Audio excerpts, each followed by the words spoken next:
राष्ट्रगीत के लिए अपने स्थान पे खड़े हो जाए।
निधन उल्लेख।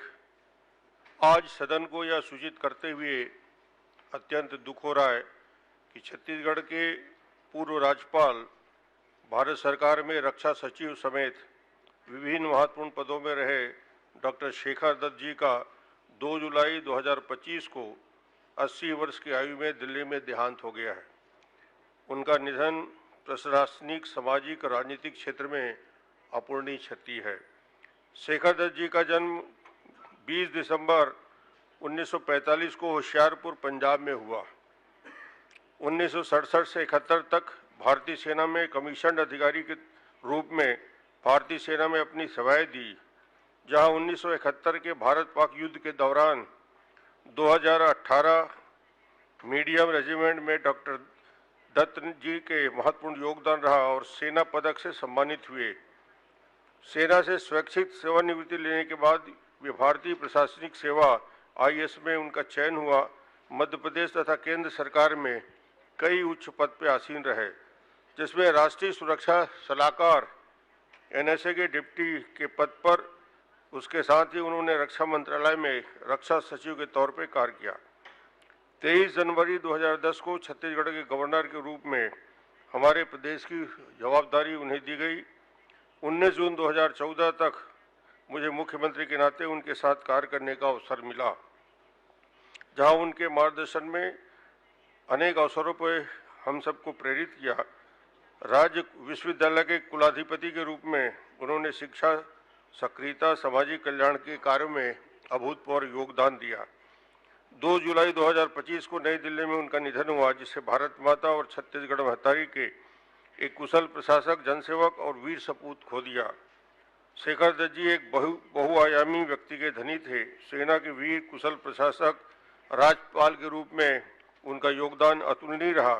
मैं छत्तीसगढ़ विधानसभा की आसंदी से शेखर दत्त जी की दिवंगत आत्मा को शांति के लिए ईश्वर से प्रार्थना करूंगा। डॉक्टर सुरेंद्र बहादुर सिंह का जन्म 23 अक्टूबर 1945 को शक्ति में हुआ।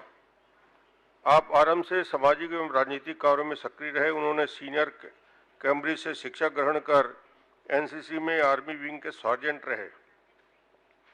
वे सन 1969 से 73 तक नगर पालिका परिषद के अध्यक्ष रहे। वे कांग्रेस के टिकट पर निर्वाचन क्षेत्र शक्ति से 77, 80, 85 और 93 में अविभाजित मध्य प्रदेश विधानसभा के सदस्य निर्वाचित हुए तथा अविभाजित मध्य प्रदेश शासन में उनको स्वास्थ्य, खेल, युवा कल्याण तथा पर्यटन विभाग के मंत्री का दायित्व भी दिया। वे नवम एशियाई खेलों में प्रबंध समिति के सदस्य रहे। उनके धार्मिक, सामाजिक एवं शैक्षणिक कार्यों के लिए विशेष अभिरुचि थी। उनके निधन से प्रदेश के एक वरिष्ठ नेता और समाज सेवक खो दिया है। माननीय मुख्यमंत्री,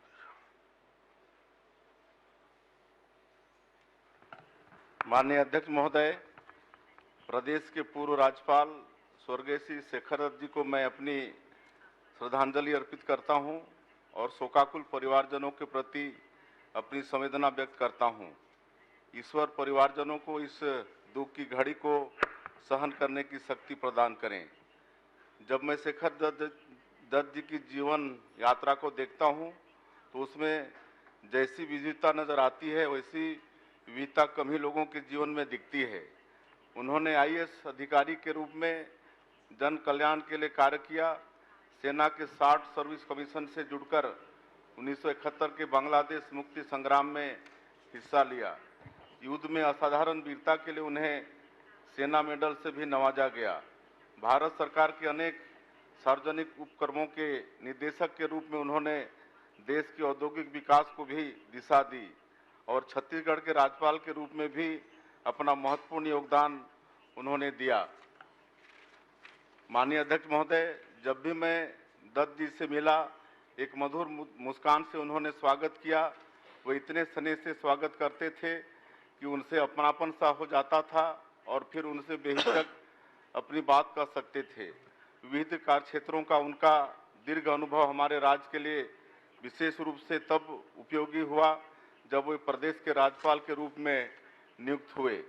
मध्य प्रदेश कैडर के आईएएस होने की वजह से उन्हें छत्तीसगढ़ की समस्याओं और इनके समाधान की गहराई से समझ थी। मैंने पाया कि उनमें लोगों के प्रति गहरा जुड़ाव था। उन्हें लोगों की समस्याओं को हल करने में गहरी रुचि थी। जो भी काम उन्होंने अपने हाथों में लिया उसके लिए भरपूर होमवर्क किया। छत्तीसगढ़ के राज्यपाल के रूप में उन्हें प्रदेश की हर बारीकी की जानकारी थी। इसके लिए वे ऐसी मेहनत करते थे जैसे कि उन्होंने पूरा गजेटियर दिमाग में रख लिया हो। हमारा राज्य और विधानसभा सभी अपनी रजत जयंती वर्ष मना रहे हैं। इस राज्य और विधानसभा के संकल्पों को गढ़ने और छत्तीसगढ़ के नागरिकों के सपनों को संवारने में स्वर्गीय श्री दत्त जी की विशेष भूमिका रही है। आज हम सब पूरी कृतज्ञता के साथ उनके इस योगदान को नमन करने में जुटे हैं। मैं ईश्वर से पुनः दिवंगत आत्मा की शांति के लिए प्रार्थना करता हूं। माननीय अध्यक्ष महोदय, मैं शक्ति रियासत के राजा और अविभाजित मध्य प्रदेश में हमारे छत्तीसगढ़ का एक लंबे समय तक नेतृत्व करने वाले पूर्व कैबिनेट मंत्री श्री सुरेंद्र बहादुर सिंह जी को विनम्र श्रद्धांजलि अर्पित करता हूं। राजा सुरेंद्र बहादुर सिंह जी करीब 20 वर्षों तक शक्ति क्षेत्र ही नहीं समूचे छत्तीसगढ़ की आवाज़ मध्य प्रदेश विधानसभा में उठाते रहे। वे महज 18 साल की आयु में शक्ति रियासत के राजा की जिम्मेदारी संभाले थे। अनुसूचित जनजाति वर्ग से होने के बावजूद वे सामान्य सीट से लगातार चुनाव जीतकर मध्य प्रदेश विधानसभा में हमारे छत्तीसगढ़ का प्रतिनिधित्व करते रहे। वे 1977, 1980, 1985 और 1993 में शक्ति क्षेत्र से लगातार विधायक चुने गए। माननीय अध्यक्ष महोदय, जब मैं तपकरा क्षेत्र से दूसरी बार विधायक था तब राजा सुरेंद्र बहादुर सिंह जी शक्ति से विधायक चुने गए थे। विधानसभा में हमेशा सकारात्मक मुद्दों पर आधारित चर्चा के पक्षधर रहे। राजा सुरेंद्र बहादुर सिंह जी का व्यक्तित्व अत्यंत सरल, सौम्य और सहज था। वे सदैव जनता के बीच रहकर उनकी समस्याओं को सुनते और समाधान का प्रयास करते थे। उनका जीवन समाज सेवा और जन कल्याण के लिए समर्पित रहा। राजा सुरेंद्र बहादुर सिंह जी का देहावसान न केवल शक्ति क्षेत्र बल्कि पूरे छत्तीसगढ़ के लिए अपूर्णीय क्षति है। राजा श्री सुरेंद्र बहादुर सिंह जी का राजनीतिक जीवन हम सभी के लिए प्रेरणा का स्रोत है। उनका समर्पण, कर्तव्यनिष्ठा और जनसेवा की भावना सदैव याद रखी जाएगी। मैं पुनः उन्हें विनम्र श्रद्धांजलि अर्पित करता हूं और शोकाकुल परिवारजनों के प्रति अपनी संवेदना व्यक्त करता हूं। अध्यक्ष महोदय, माननीय पूर्व राज्यपाल शेखर दत्त जी का निधन हम सब लोगों के लिए एक अपूर्णीय क्षति है। छत्तीसगढ़ में रायपुर के राज्य आयुक्त के रूप में तथा छत्तीसगढ़ के राज्यपाल के रूप में उन्होंने अपनी सहज व्यवहार से, अपनी सहजता से और जिस प्रकार वो हर एक व्यक्ति को सम्मान देने की कोशिश करते थे, उससे वो काफ़ी चर्चित रहे और सबके प्रिय रहे।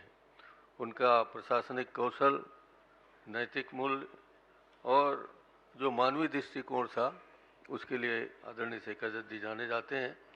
जैसे कि आपने भी बताया कि वो 69 बैच के IAS अधिकारी थे और कई महत्वपूर्ण पदों पर उन्होंने कार्य किया। सेना का भी मान बढ़ाया, देश का भी मान बढ़ाया और एक सच्चे देशभक्त के रूप में उन्होंने काम किया है। मैं उन्हें एक कुशल प्रशासक के रूप में देखता हूँ। एक दूरदर्शी उनमें जो अधिकारी होने की भावना थी, वो उनके साथ दूरदर्शिता भी जुड़ा हुआ था। इस प्रकार राष्ट्र के सेवा के प्रति समर्पित व्यक्ति का चले जाना हम सब के लिए अपूर्णीय क्षति है। मैं उनको, उनके परिवार को श्रद्धांजलि अर्पित करता हूं और ईश्वर से प्रार्थना करता हूं कि उनके जैसे व्यक्ति हमारे छत्तीसगढ़ में आते रहें और भगवान उन्हें अपने दिव्य ज्योति में लीन करे, यही प्रार्थना है। राजा सुरेंद्र बहादुर सिंह जी शक्ति से विधायक रहे 77 से। मैं भी उनके साथ 80, 85 और 93 3 बार विधायक रहा। हम दोनों की बड़ी अच्छी मित्रता थी, साथ साथ आते थे। आज मैं जहाँ से विधायक चुना गया हूँ शक्ति, वो पहले वहीं के विधायक थे। उस नाते भी उनका हमारा पारिवारिक संबंध था। उसके पहले उनके छोटे भाई वहाँ से विधायक हुआ करते थे, उसके पहले उनकी माता श्री वहाँ विधायक हुआ करती थी। और इस तरह से हमारे परिवार के साथ उनका लंबा जीवन रहा है। हालांकि ऐसे संबंधों पर नज़र लग जाती है। मेरे से बड़े थे मगर मुझसे व्यवहार तो मित्रवत ही करते थे, मगर ऐसे हम दोनों के बीच में कुछ खटास भी आखिरी में आया, मगर वो खटास से किसी को नुकसान नहीं हुआ। एक भाई के रूप में वो रहे और उनके जाने के बाद हम सबको उनकी कमी खल रही है। मुझे तो ये कहने का सौभाग्य मिल रहा है अध्यक्ष महोदय, जब उनको उम्र ज़्यादा हो रही थी, शादी भी करना था, तो मुझे उन्होंने नेपाल भेजा था कि जाओ वहाँ देख के आओ, उस लड़की से मेरी शादी हो सकती है क्या। तो मैं उनके लिए लड़की देखने नेपाल भी गया था। वहाँ से रानी साहब को लेके आए। आज वो बहुत दुखी हैं, अकेली हैं और हम लोग सब क्षेत्र के लोग उनकी देखरेख में लगे हुए हैं। मैं ईश्वर से प्रार्थना करता हूँ कि वो गहन दुख को सहन करने की उनको क्षमता दे। ईश्वर राजा सुरेंद्र बहादुर सिंह की आत्मा को अपनी दिव्य आत्मा में लीन कर उन्हें चिर शांति प्रदान दे, ये मेरी संवेदना है और पूरे हमारे विधायक परिवार की ओर से, दल की ओर से अपनी संवेदना व्यक्त करता हूँ। सम्मानीय अध्यक्ष महोदय, छत्तीसगढ़ के पूर्व राज्यपाल स्वर्गीय शेखर दत्त जी के निधन से हम सभी अत्यंत दुखी हैं। वे एक मार्गदर्शक और आदर्श बनकर हमें छत्तीसगढ़ महतारी की सेवा के लिए प्रेरित किया। छत्तीसगढ़ के राज्यपाल बनने के पहले शेखर दत्त जी IAS अधिकारी थे। उन्होंने रक्षा मंत्रालय के सचिव, डिप्टी NSA और अन्य कई महत्वपूर्ण पदों पर अपनी सेवाएं दी। स्वर्गीय शेखर दत्त जी के एक कुशल प्रशासक, दूरदृष्टा एवं देश सेवा के प्रति पूर्णतः समर्पित व्यक्ति थे। देश की रक्षा और राष्ट्रीय सुरक्षा में उनके योगदान को गहरे सम्मान के साथ याद किया जाएगा। अपने लंबे प्रशासनिक अनुभव और अद्भुत कार्यकुशलता से उन्होंने छत्तीसगढ़ सहित पूरे देश के विकास में महत्वपूर्ण योगदान दिया। माननीय अध्यक्ष महोदय, जब वो राज्यपाल के रूप में यहाँ पर अपने दायित्व का निर्वहन कर रहे थे, तब उनकी जो चिंता पूरे देश के नक्सलवाद को लेकर के उनकी पीड़ा वो दिखाई देती थी, और उनकी भी जो सोच थी कि देश से नक्सलवाद कब खात्मा होगा। और ये हर्ष का भी विषय है कि आज पूरा देश नक्सलवाद से मुक्ति की ओर बढ़ रहा है, सशस्त्र नक्सलवाद से मुक्ति की ओर बढ़ रहा है, और उनका ये सपना पूरा हो पा रहा है, और हम सभी उसके साक्षी भी बनेंगे। मैं स्वर्गीय श्री शेखर दत्त जी के जीवन सादगी, कर्तव्य निष्ठा और उत्कृष्ट जनसेवा के आदर्श मूल्यों से परिपूर्ण था। उनके निधन से देश ने एक प्रबुद्ध और कर्मठ व्यक्तित्व को खो दिया है, जिसकी भरपाई करना कठिन है। साथ ही स्वर्गीय शेखर दत्त जी का निधन पूरे छत्तीसगढ़ और राजनीतिक जगत के लिए अत्यंत दुखद है। मैं ईश्वर से प्रार्थना करता हूं कि दिवंगत आत्मा को शांति एवं शोकाकुल परिवार को यह अपार दुख सहने की शक्ति प्रदान करे। माननीय अध्यक्ष महोदय, पूर्व विधायक स्वर्गीय श्री सुरेंद्र बहादुर सिंह जी को अपनी ओर से विनम्र श्रद्धांजलि अर्पित करता हूं। वैसे तो उनके साथ कार्य करने का अवसर कभी प्राप्त नहीं हुआ, लेकिन जैसा उनके बारे में सुनना था, उन्होंने अपना पूरा जीवन जनसेवा और समाज के उत्थान के लिए समर्पित कर दिया। स्वर्गीय श्री सुरेंद्र बहादुर जी के निधन से हम सब के लिए अपूर्णीय क्षति है। उनका जाना सिर्फ एक परिवार का नुकसान नहीं है, बल्कि यह हमारे राज्य और विशेषकर उस क्षेत्र के लिए एक बड़ा शून्य है, जिन्होंने वर्षों तक प्रतिनिधित्व किया और अविभाजित मध्य प्रदेश के समय में वो राजनीति में सक्रिय रहे। विशेष तौर पे हमारे जो जनजाति समुदाय है, उनके लिए जो उनकी जो सोच रही है, उसके उत्थान की दृष्टि से वो हम हमेशा याद करेंगे। और मैं इस सदन की ओर से स्वर्गीय श्री सुरेंद्र बहादुर जी के परिवार के प्रति अपनी गहरी संवेदनाएं व्यक्त करता हूं, और उनकी स्मृति और उनके आदर्शों को हम हमेशा प्रेरित करते रहेंगे। ओम शांति। माननीय अध्यक्ष महोदय, पूर्व राज्यपाल शेखर दत्त जी के प्रदेश के और देश के विभिन्न स्थानों पर रहकर उन्होंने जो सेवाएं दी है, वो हमेशा अमिट रहेगा। शेखर दत्त जी बड़े बड़े पदों में रहे, लेकिन उनके व्यवहार में पद का असर नहीं हुआ। बहुत ही सहज, सरल, सौम्य और मिलनसार व्यक्ति के रूप में हम सब जानते हैं। राज्यपाल के रूप में जो उन्होंने सेवाएं दी, हम सब जानते हैं छत्तीसगढ़ के लिए। निश्चित रूप से उसके जाने से एक अपूर्णीय क्षति प्रदेश को और देश को हुआ है। आदरणीय अध्यक्ष महोदय, राजा सुरेंद्र बहादुर जी शक्ति से 4 बार विधायक रहे। उसके पहले वो नगर पालिका के अध्यक्ष के रूप में भी उन्होंने सेवाएं दी, मध्य प्रदेश के मंत्री के रूप में भी रहे, और बेबाक टिप्पणी करने में के रूप में जाने जाते हैं। तत्कालीन कोई भी राजनीतिक घटनाक्रम हो, अपने विचार रखने में थोड़ा भी संकोच नहीं करते थे और सीधा सपाट शब्दों में अपनी बात करते थे। मध्य प्रदेश में भी उनके साथ काम करने का मौका मिला अध्यक्ष महोदय, और छत्तीसगढ़ में भी हम लोग जब भी शक्ति जाते थे उनसे मुलाकात होती थी। जांजगीर में मुलाकात होती थी, रायपुर कभी आते थे तो मिलने आ जाते थे या बुला लेते थे। तो एक आत्मीय संबंध राजा सुरेंद्र बहादुर जी से रहा है। एक अपूर्णीय क्षति हुई है, उसकी भरपाई संभव नहीं। मैं दोनों महान आत्माओं को श्रद्धांजलि अर्पित करता हूँ। ईश्वर से प्रार्थना करता हूँ कि मृतक आत्मा को शांति प्रदान करें। ओम शांति।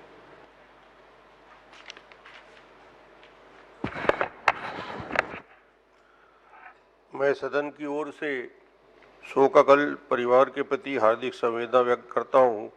दिवंगतों के सम्मान में अब सदन कुछ देर मौन धारण करेगा।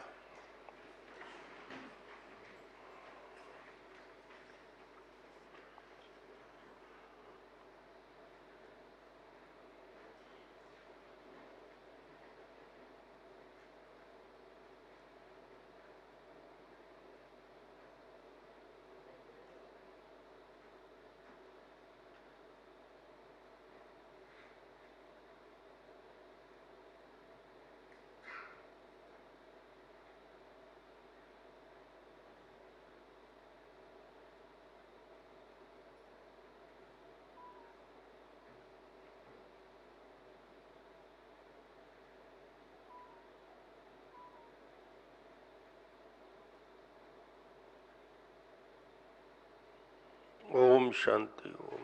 सभा की कार्यवाही 10 मिनट के लिए स्थगित।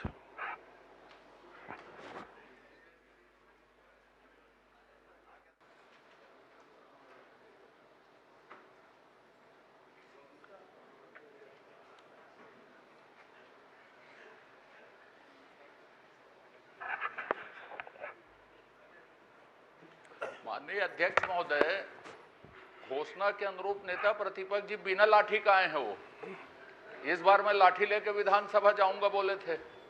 कबीर है, लाठी है, दिखता नहीं है। तो कहाँ है? आप तो घोषणा किए थे, वो कहाँ है आपकी लाठी? वो पंक्ति सुना दीजिए लाठी महंत जी, वो पंक्ति सुना दीजिए, समझ में आ जाएगा। कबीर की लाठी कबीरा तो खड़ा समझते बाजार हैं। में।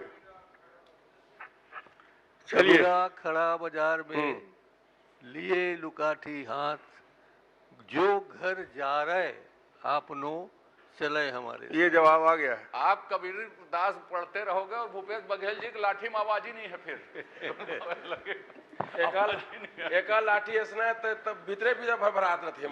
लाठी इनके लिए जरूरत है लगता है। लाठी वाले पाछू में बैठे। आज श्रावण मास का प्रथम सोमवार है।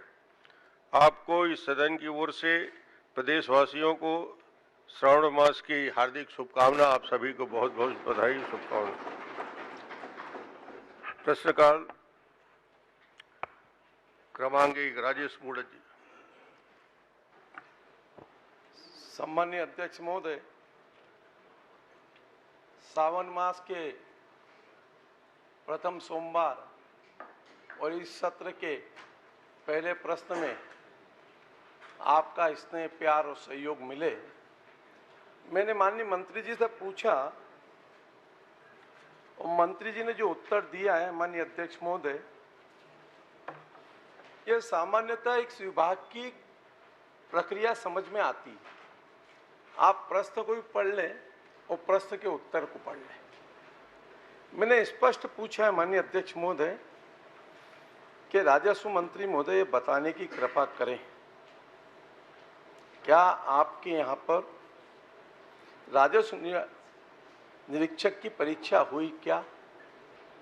और उसमें स्पष्ट इतना पूछता हूं मैं, खाली पॉइंटेड प्रश्न। आप छोटे छोटे प्रश्न करिए। पॉइंटेड प्रश्न पूछूंगा अध्यक्ष महोदय। क्योंकि जवाब भी छोटा तभी आएगा जब आपको मैं पॉइंटेड प्रश्न। हाँ, पॉइंटेड करिए और पॉइंटेड जवाब आएगा। निरीक्षक के कुल कितने अभ्यर्थी उसके अंदर परीक्षा में सम्मिलित हुए और उसकी नियम प्रक्रिया क्या थी, ये बता दे बस। चलिए मंत्री जी।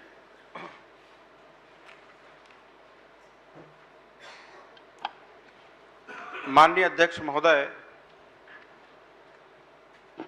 हमारे वरिष्ठ विधायक और पूर्व मंत्री माननीय राजेश मूड़त जी गंभीर हैं इस विषय पे और चिंता है, और उनकी चिंता जो है सही है, क्योंकि गंभीर आपको होना है। भर्ती होने से राजस्व विभाग को अमले मिल जाएंगे और काम में सहूलियत होगी। मैं बताना चाहूँगा माननीय अध्यक्ष महोदय कि ये जो परीक्षा की प्रक्रिया है, चुनाव से, विधानसभा चुनाव से ठीक 2-3 महीने की शुरुआत हुई इनकी, और इनका परिणाम फरवरी 2024 में आया। और परीक्षा परिणाम आने के बाद फिर में शिकायतों का दौर चला कि इसमें परीक्षा में अनियमितता हुई है, गलत तरीके से परीक्षा ली गई है। और उनके शिकायत के आधार पर हमने सामान्य प्रशासन विभाग को लिख करके 5 सदस्यीय बनाई और सदस्य ने जांच किया, तो जांच में वाकई में पाया गया कि इसमें कुछ अनियमितता हुई है। भाई भाई एक जगह बैठे हैं या अलग अलग जो अपने रिश्तेदार हैं वो बैठे हैं। शिकायतकर्ता ने ये भी मांगा कि जो बातचीत हुई है उनका व्हाट्सएप कॉल डिटेल और उन जो चैटिंग किए हैं उन सब का सामान्य प्रशासन विभाग कमेटी ने तय किया कि इतना गहराई तक हमारा विभाग जो है जांच करने में सक्षम नहीं है, इसलिए गृह विभाग को पत्र लिखें। तो गृह विभाग ने अपने पत्र में लिखा कि विभाग सक्षम है, वो एफआईआर करे और जांच कराए।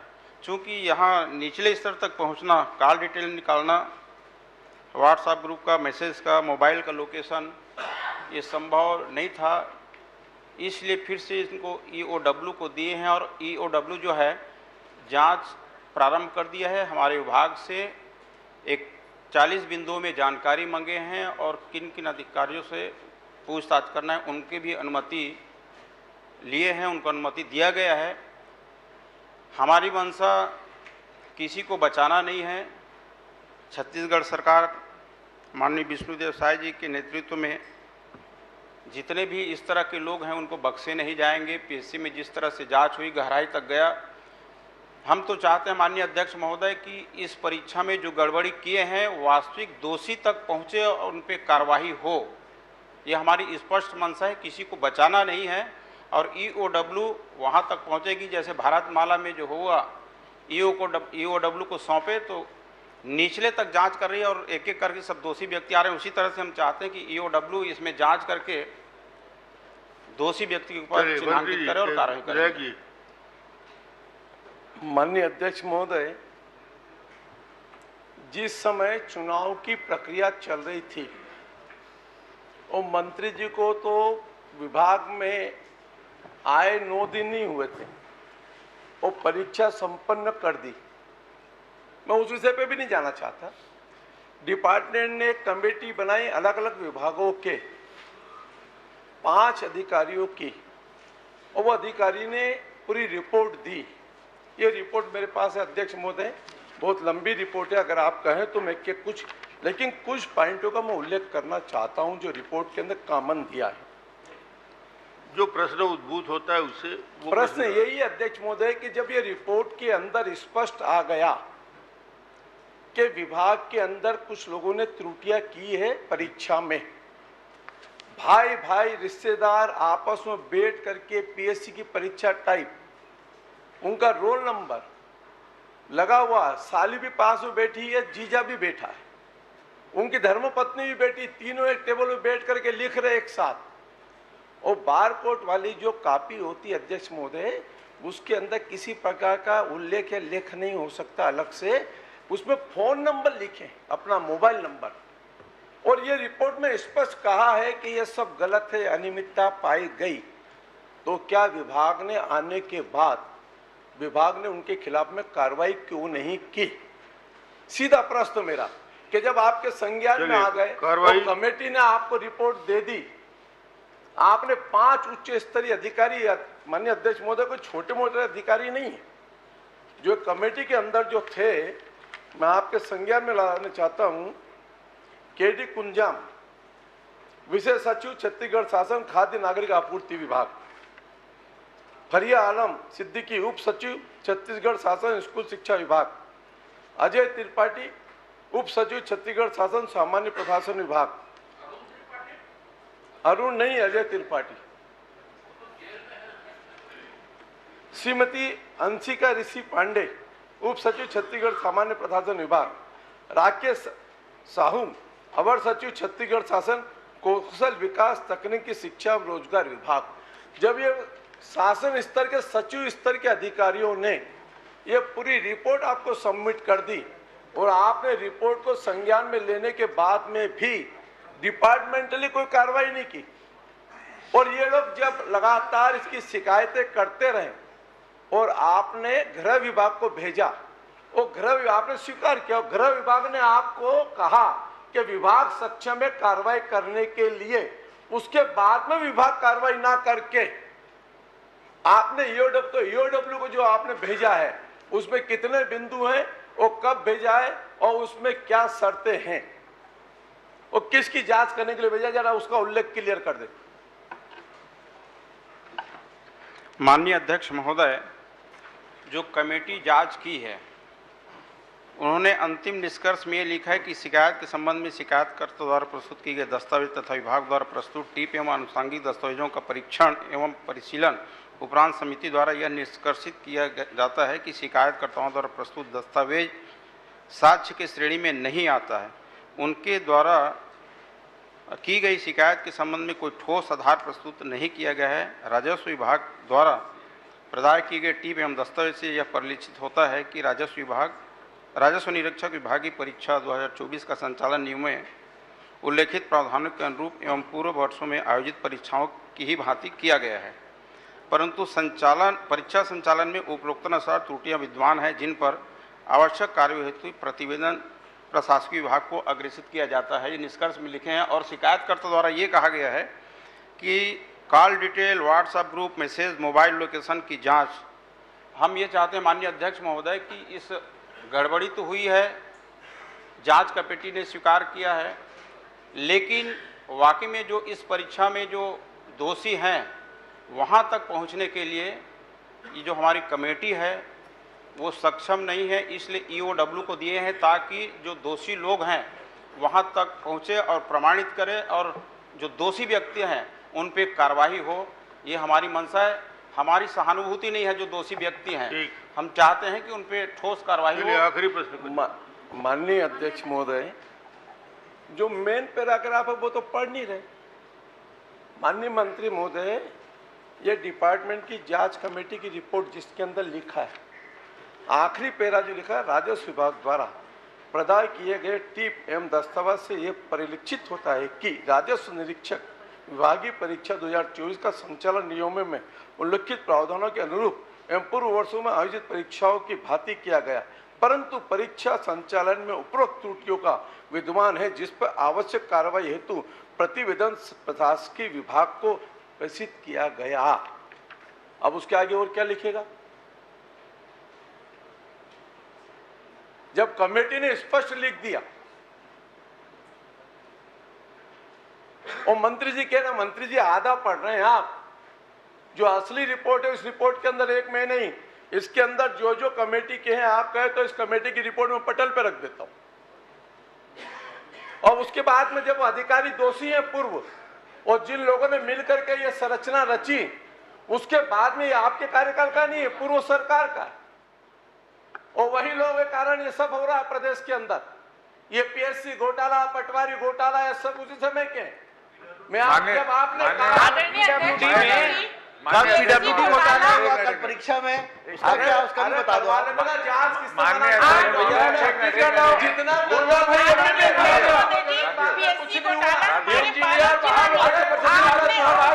गलत नंबर वही इंजीनियर घर पर रही तो कैसे हुई? माननीय अध्यक्ष महोदय, जो मेरा प्रश्न माननीय अध्यक्ष महोदय, समय के 73वें नंबर पे सेम प्रश्न मेरा भी लगा है। मैं आपके माध्यम से सदन में ये स्पष्टता चाहता हूँ कि ये कौन सी तारीख को एग्जामिनेशन हुआ था, उसको स्पष्ट करें मंत्री जी। कौन सी तारीख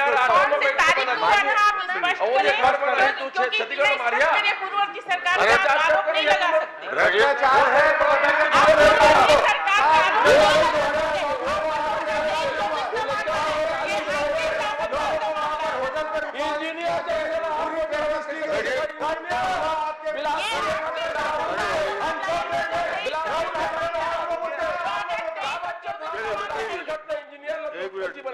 जो बोलना है मंत्री जी को बोलने दी। माननीय अध्यक्ष महोदय,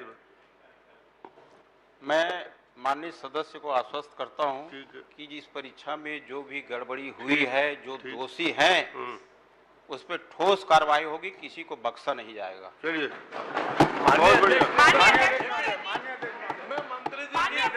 मंत्री जी के अभ्यर्थी को अनुसूचित जनजाति में एग्जाम दिलवाया गया, अध्यक्ष महोदय जी, उसका आप क्या कहेंगे? एक मिनट, ओबीसी के अभ्यर्थी। अरे आपका प्रश्न नहीं है, आप बैठिए, प्रश्न काल है, बैठिए। एक मिनट, आपको बाद में अवसर दूं।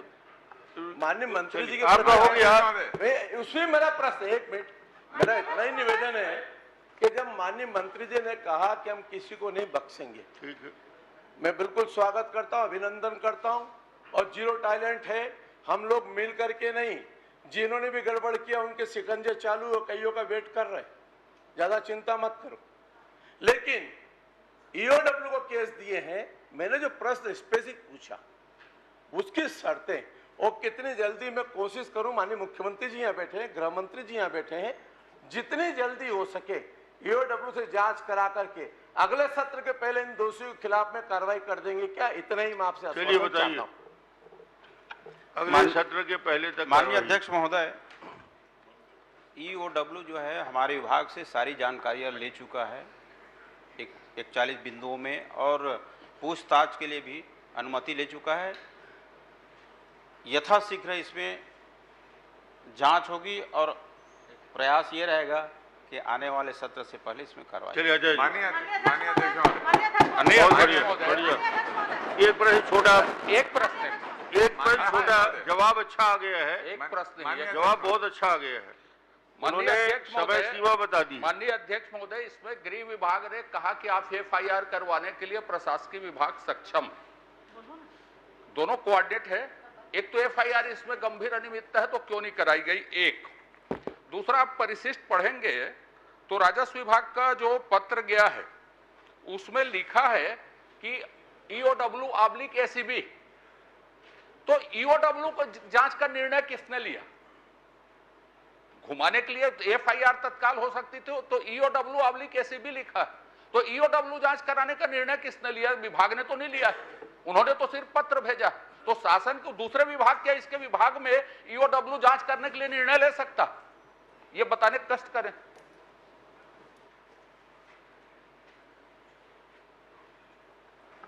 कुछ बोलेंगे मंत्री जी? आपसे पूछा।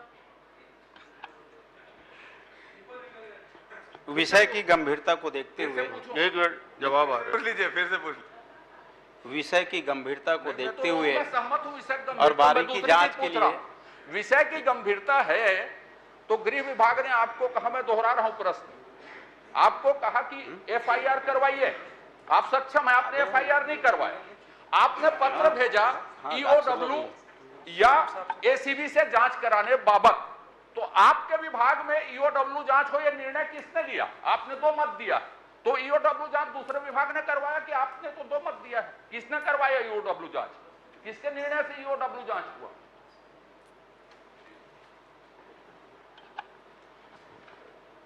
माननीय अध्यक्ष महोदय, जब गृह विभाग प्रशासनिक विभाग को सक्षम मानते हुए FIR दर्ज कराने और खुद को ही काम करने के लिए वापस किया गया, तो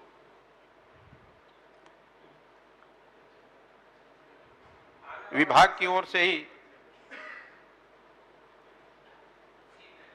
जीरो टॉलरेंस, भ्रष्टाचार के खिलाफ जीरो टॉलरेंस की नीति का पालन करते हुए EOW को विभाग के द्वारा सौंपा। परिशिष्ट में आप पढ़ लीजिए पत्र को। नो भाई साहब, आपसे आग्रह है, पत्र को पढ़ लीजिए, जो विधानसभा की प्रॉपर्टी है। ये विभाग ने लिखा है EOW/ACB जांच लिखा है, ACB जांच लिखा है। तो EOW जांच का निर्णय किसने लिया, मैं ये जानना चाहता हूँ। बता दिया विभाग ने तो ACB/EOW लिखा है इसमें। ठीक, चलिए बोलिए।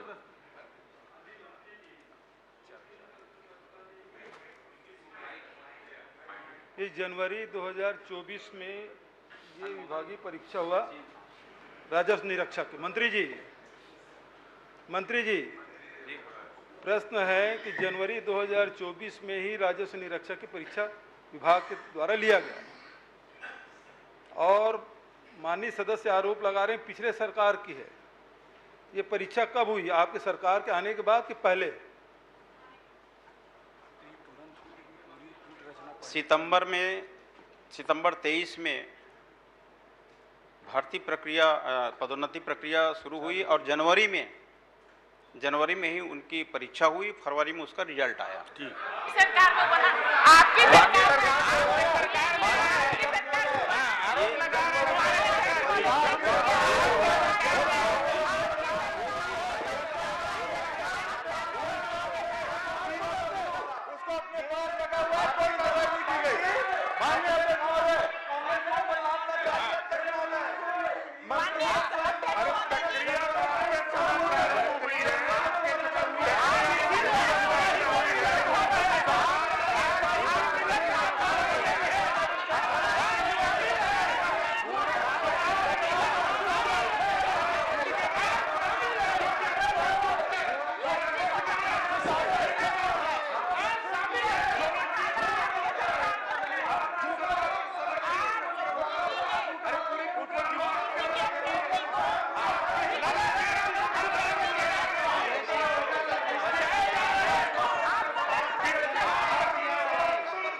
झूठा आरोप लगाना बंद करिए आप। अध्यक्ष महोदय, उन्हीं के विषय पे तो जब तक ये चल रहा था विषय तब तक आपत्ति नहीं थी, अब कांग्रेस का विषय आ गया तो आपत्ति में सब खड़े हो गए। कुल मिला के अध्यक्ष महोदय, विभाग इनका है, गृह विभाग को पत्र लिखा गया, एसीबी या ईओडब्ल्यू का विभाग माननीय मुख्यमंत्री के पास है, तो निर्णय किसने लिया ये आपका प्रश्न है। इसका मतलब यह अध्यक्ष महोदय, इस पूरे प्रक्रिया में भ्रष्टाचारियों को, दोषियों को बचाने की कोशिश हो रही है, तो क्या मंत्री जी इसको सीबीआई सौंपेंगे? क्योंकि ये सारा घालमेल दिखाई दे रहा है, सीबीआई से जांच कराएंगे इसकी। तो सीबीआई पे आपको भरोसा है? सीबीआई के ऊपर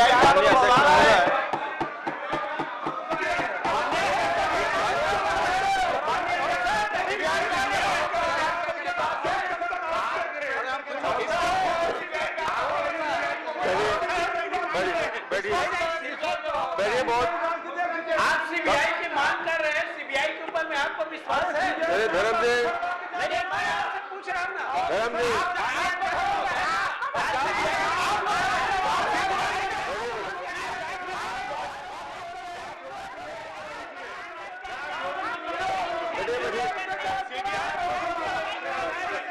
हो गया, बहुत हो गया, चलिए चलिए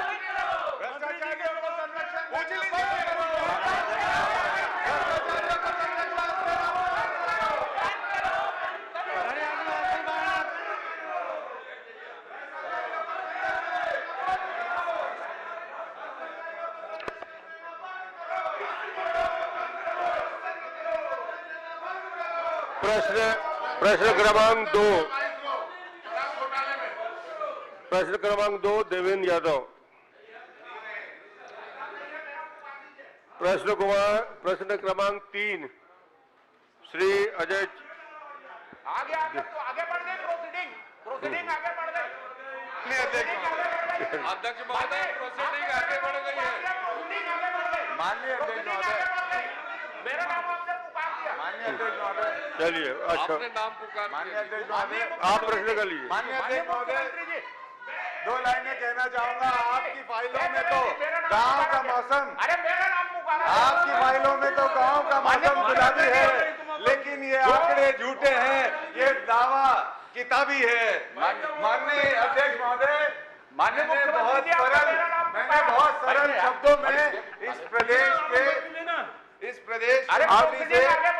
मेरा नाम पुकारा ही। आप अनुपस्थित थे, आगे बढ़ गया है प्रोसीडिंग। माननीय अध्यक्ष महोदय, शासन का पालन होना चाहिए। माननीय अध्यक्ष महोदय, बहुत गंभीर विषय। माननीय मुख्यमंत्री जी, चलिए माननीय मुख्यमंत्री जी, आपका माननीय मुख्यमंत्री जी, मैं आपसे प्रश्न नहीं करूंगा ज्यादा। आप महेंद्र कर्मा विश्वविद्यालय की भर्ती प्रक्रिया के कुछ बिंदु मैं आपको बता देता हूं और आपसे आग्रह करूंगा कि सिर्फ महेंद्र कर्मा विश्वविद्यालय नहीं, जितने राजकीय विश्वविद्यालय हैं उसमें आरक्षण के रोस्टर का पालन हो, भर्ती नियमों का पालन हो, और जो यूजीसी रेगुलेशन एक्ट है उसका पालन हो, यह सुनिश्चित किया जाए। इस भर्ती में न तो आरक्षण का पालन किया गया है, मनमानी की गई है। मैंने आप ये देखिए कि 46 वर्षीय आदमी को सेलेक्ट किया गया, एक 54 साल के व्यक्ति को सेलेक्ट किया गया है, एक 42 साल के व्यक्ति को सेलेक्ट किया गया है, एक 48 साल के व्यक्ति को सेलेक्ट किया गया है। यूजीसी रेगुलेशन के बाद उसमें इसमें नियम निर्देश नहीं है। नियम निर्देश हमारे भर्ती नियम में है जिसमें 40 साल से ऊपर को भर्ती नहीं की जा सकती, पर उत्तर प्रदेश के एक आदमी 42 साल के आदमी को भर्ती की गई है। पोर्टल कितनी बार बंद किया गया, शुरू किया गया, ये कुलपति की मर्जी पर। विज्ञापन में सहायक अध्यापक के पद हैं जो आपने स्वीकृति नहीं दी है वित्त विभाग या उसके बाद उच्च शिक्षा विभाग ने। मैं बिंदु यार यदि गिनाऊंगा तो समय नहीं रहेगा, 59 मिनट है। आपसे अनुरोध है कि इसकी पूरी जांच करवाने की घोषणा कर दीजिए और समयबद्ध हो, क्योंकि जांच के बाद भी 11 पदों में नियुक्ति जारी की है उन्होंने। माननीय अध्यक्ष महोदय, शहीद महेंद्र कर्मा विश्वविद्यालय बस्तर में जो भर्ती हुई है उसके संबंध में शिकायतें मिली थी और उस पर एक जांच कमेटी का गठन किया गया है। डॉक्टर एचपी खैरवार जो अतिरिक्त संचालक हैं उच्च शिक्षा संचालनालय में, और 5 लोगों की कमेटी है। अभी जांच इसमें हो रही है। जांच रिपोर्ट आ जाने पर इसको कार्यवाही इसमें सुनिश्चित की जाएगी। माननीय अध्यक्ष महोदय, ये बहुत ही गंभीर विषय है। इसमें रोस्टर का पालन नहीं किया गया है और इसमें तत्काल कार्रवाई एफआईआर करने की हम मांग करते हैं। प्रश्नकाल समाप्त। चलिए, प्रश्नकाल समाप्त।